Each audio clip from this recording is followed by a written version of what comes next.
लैलुल कद्र, बरकतों की रात। लैलुल कद्र, जिसे शब कद्र भी कहते हैं, इस्लामी कैलेंडर की सबसे मुकद्दस रातों में से एक है। ये रमजान के आखिरी 10 दिनों में आती है, लेकिन इसकी सही तारीख मालूम नहीं है।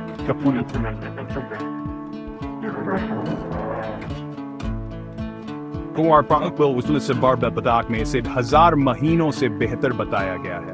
लैलुल कद्र की अहमियत बहुत ज्यादा है। ये वो रात है जब कुरान मजीद पहली बार नाजिल हुआ था। ये अल्लाह से माफी और रहमत मांगने वालों के लिए एक खास मौका है। इस रात में की गई दुआएं कबूल होती हैं और इसमें की गई इबादत 1000 महीनों की इबादत से बेहतर समझी जाती है।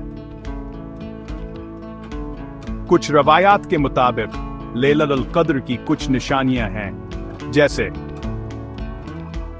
आसमान साफ और पुरसकून होगा, हल्की हल्की हवा चलेगी, सितारे चमकदार होंगे, इबादत करने वाले के दिल में सुकून होगा, ब्रेकवून होगा।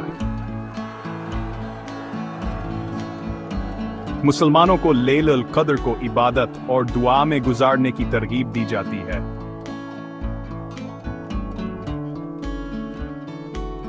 इबादत के आम आमाल में शामिल हैं कुरान पाक की तिलावत करना,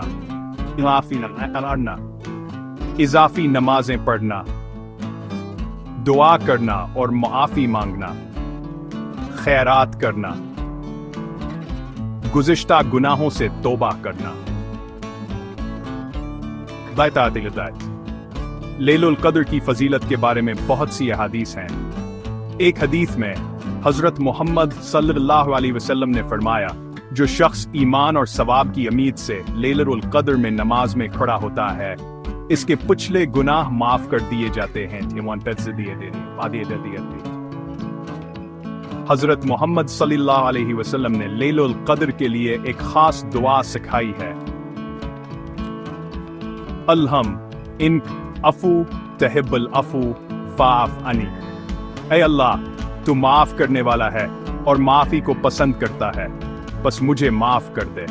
लैलुल कद्र मुसलमानों के लिए अल्लाह ताला से अपने ताल्लुक को मजबूत करने और इसकी रहमत और मगफिरत हासिल करने का एक अनमोल मौका है। इस बाबरकत रात से भरपूर फायदा उठाएं।